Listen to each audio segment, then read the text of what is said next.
अस्सलाम वालेकुम दोस्तों, मैं फिराज और आप देख रहे हैं मेरा यूट्यूब चैनल फिराज व्लॉग। तो आज इस वीडियो में जानते हैं सऊदी अरब की कुछ अहम और ख़ास खबरें। जैसे कि सऊदी अरब में एक शख्स छुट्टी पर चला गया था, उसके बाद वो वापस नहीं आया, उसको 3 साल बीत चुके हैं।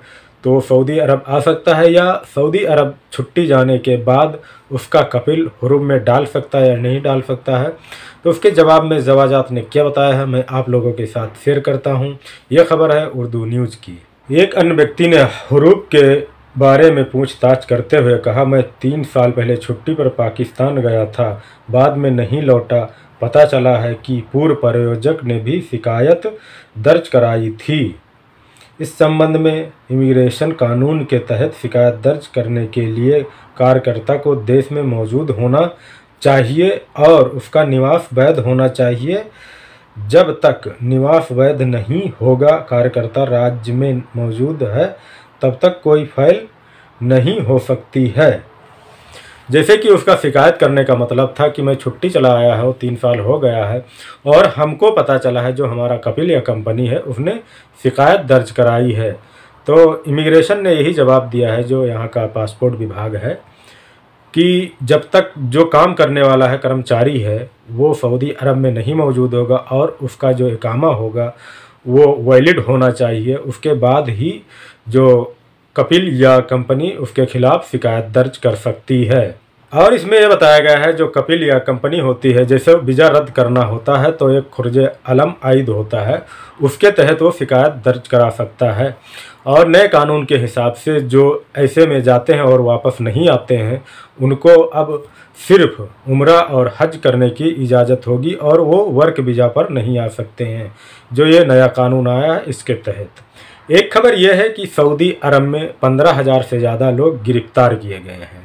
ये उन्हीं लोग हैं कि इकामा पर कुछ और है, काम दूसरा करते हैं, और जो इनका इकामा ख़त्म हो गया है वो लोग हैं, और गलत तरीके से सऊदी अरब आ रहे हैं या सऊदी अरब जा रहे हैं।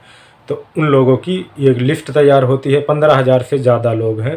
यह खबर आई है उर्दू न्यूज़ में, तो मैं आप लोगों के साथ शेयर करता हूँ। पिछले एक हफ्ते में सऊदी अरब में 15,399 अवैध प्रवासियों को गिरफ्तार किया गया है। सऊदी प्रेस एजेंसी के अनुसार पुरुषों को 28 अक्टूबर से 3 नवंबर तक देश के विभिन्न हिस्सों में गिरफ्तार किया गया था। अवैध प्रवासियों के खिलाफ अभियान पर संयुक्त समिति ने कहा है, गिरफ्तार किए गए लोगों में से 7,292 रेजिडेंस कानून का उल्लंघन कर रहे थे। इसी तरह 6,373 लोग सीमा कानूनों के उल्लंघन में शामिल थे, जबकि 1,734 प्रवासी श्रम कानून के उल्लंघन में शामिल थे। समिति ने कहा है कि इस अवधि के दौरान 278 लोग को सीमा नियमों का उल्लंघन करने, देश में प्रवेश करने की कोशिश करने के आरोप में गिरफ्तार किया गया है।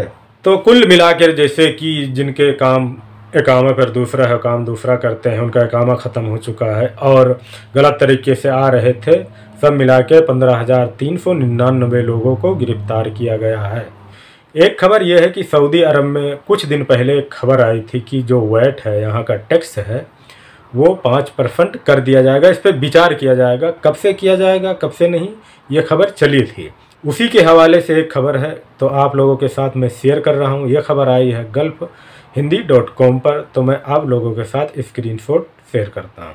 फिलहाल सऊदी वैट दर घटाने की कोई योजना नहीं। सऊदी के आर्थिक मंत्री मोहम्मद अल ज़ादान ने कहा है कि अभी फ़िलहाल सऊदी वैट दर घटाने की कोई योजना नहीं है।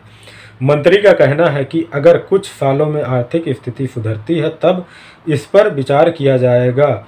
सालों बाद आर्थिक स्थिति में सुधार आने के बाद इस बाबत कोई फैसला लिया जाएगा। पिछली बार महामारी से पीड़ित देशों की मदद के लिए पिछले साल मई में वैट को 5% से 15% तक बढ़ा दिया गया था। उन्होंने खर्च की कटौती पर जोर दिया है। एक टीवी न्यूज़ एजेंसी पर उन्होंने बताया है कि वैट पर फिर से अपडेट जारी की जाएगी, लेकिन सालों बाद आर्थिक स्थिति में सुधार आने के बाद ही इस बाबत कोई फैसला लिया जाएगा। जैसे यहाँ पे जो आर्थिक स्थिति है उस पर सुधार आ जाएगा, उसके बाद कोई फैसला लिया जाएगा, ऐसे पहले ही बताया गया था, लेकिन ऐसे अब भी बताया जा रहा है कि इस पर कोई फैसला लिया जाएगा। पहले ये बताया गया था कि पहले जो 5% टैक्स था उसी पे विचार किया जाएगा, लेकिन इसमें बता दिया गया है कि आर्थिक स्थिति जो है वो सुधार आने के बाद कोई फैसला लिया जाएगा। एक खबर यह है कि आप लोगों ने सुना होगा, कुछ दिन पहले न्यूज़ आई थी कि अब इकामा जो है वो 3 महीने, 6 महीने, 9 महीने और 1 साल का बनवा सकते हैं। तो सारे बैंक ने अपना अपडेट कर दिया है। अब आप वहाँ फीस 3 महीने, 6 महीने और 9 महीने और 1 साल की देख सकते हैं। प्रवासियों को शॉर्ट टर्म परमिट की सेवा उपलब्ध। अब प्रवासियों को शॉर्ट टर्म परमिट की भी सेवा उपलब्ध है।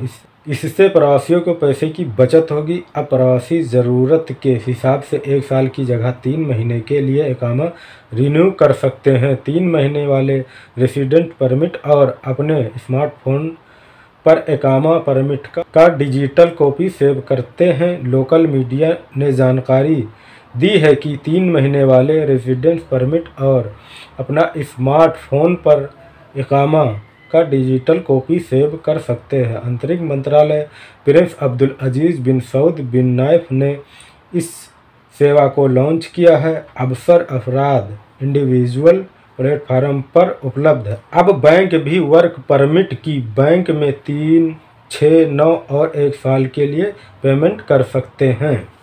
जैसे कि मैंने बताया था, कुछ दिन पहले खबर आई थी, आप लोग सुने होंगे, तो वो अपडेट हो रहा था। अब वो अपडेट हो चुका है। आप अपना इकामा जो लोग बनवाते हो 3 महीने, 6 महीने, 9 महीने और 1 साल का बनवा सकते हैं। ये सारी जानकारियाँ थी, मैंने आप लोगों के साथ शेयर किया है। वीडियो देखने के लिए बहुत बहुत शुक्रिया।